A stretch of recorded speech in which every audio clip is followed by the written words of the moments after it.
So, everyone likes a good story. A good story where you have those key characters or plots that you just can't get out of your head. Good stories are memorable, and as a general rule, revision on the other hand, isn't. So this week I'm going to introduce you to the idea of making parts of revision into stories. Now before this, remember, adapt these changes in a way that works for you and your revision. And to really make it personal for you, you can use people you know, places you know, whatever it takes to really make it stick. This memory method uses a familiar concept known as a memory palace. By having crazy images in your head and effectively turning them into stories, they become more memorable and personalized to you.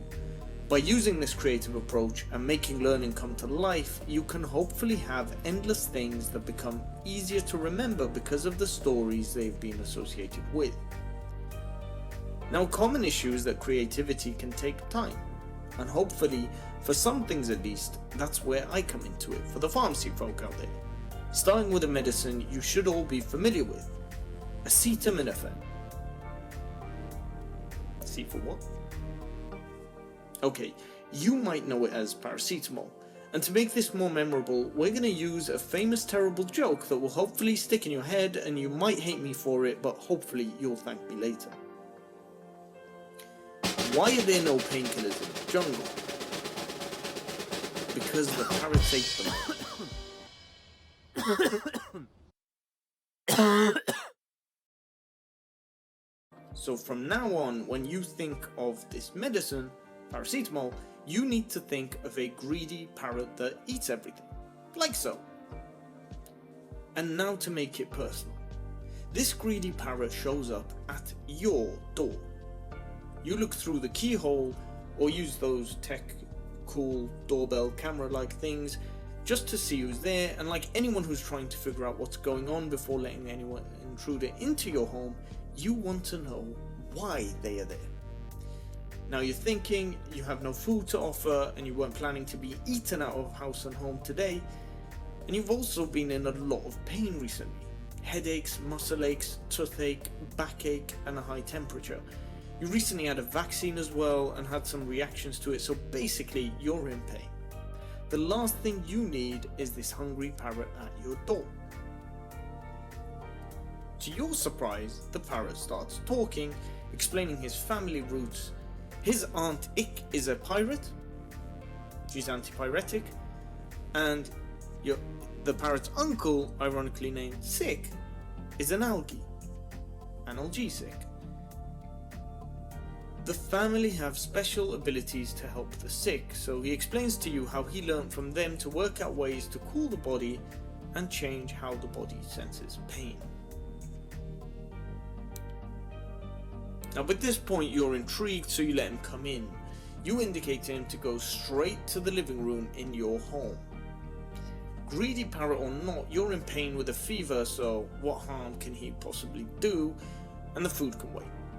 In any case, this parrot is in your living room. It tells you that him and parrots like him can help you by three main ways. You can either swallow the parrot, it can go inside you via an infusion, or it can be inserted rectally.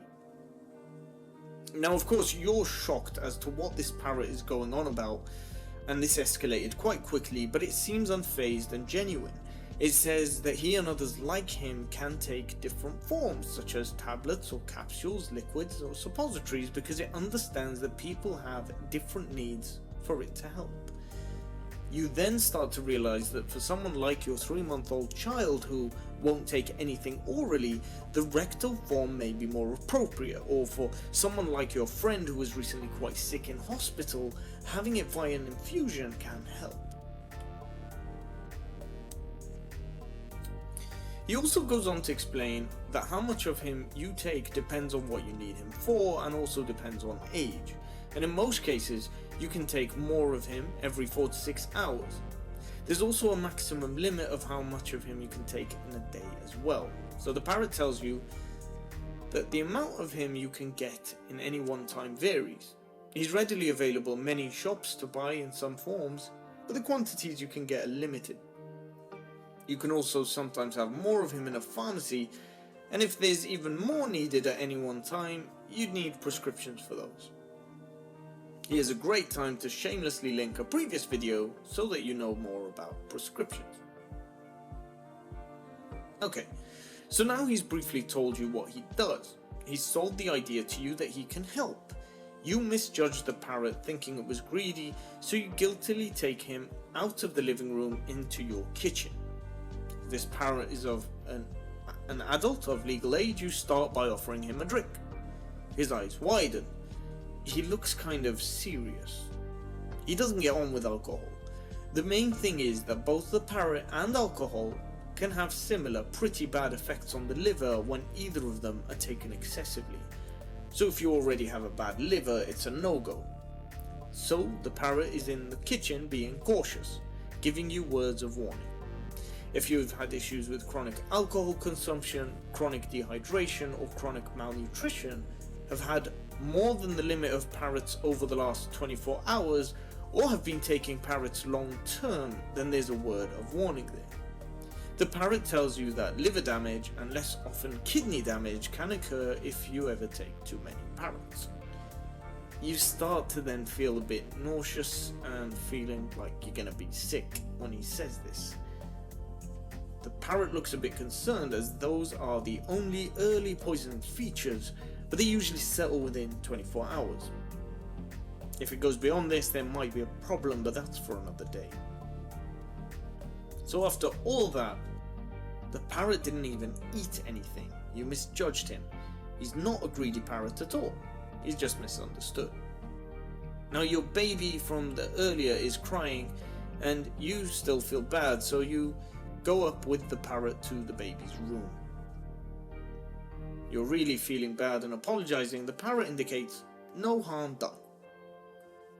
You let him know about the experiences the mother's having with breastfeeding and pregnancy, and the parrot still says no harm done. I mean, you thought the parrot was awkward, but you realize by this point that parrots tend to just copy things they've heard, but you figure out he might have been referring to him not being harmful in pregnancy and being too small to be harmful in breastfeeding.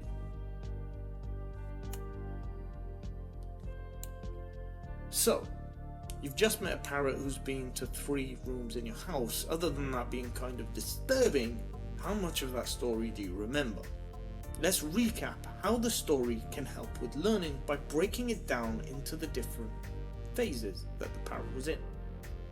Number 1, at the door, the indications, or what the medicine does. When the parrot shows up unexplained at the door, this prompts it to tell you why it's there, and it tells you its use. You were in a lot of pain, you had headache, you had a toothache, you had a fever, and you weren't feeling great after your recent vaccine. It told you that it can help as it's an antipyretic, reducing fever, and an analgesic, helping with pain, and it tells you it works by changing how the body senses the pain. Your doorway in this case lets you know the indications and briefly how the medicine works before you let it in. Number 2, the dose and the classification.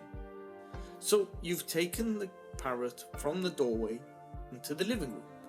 In your living room, the parrot talks about how it can work in the body.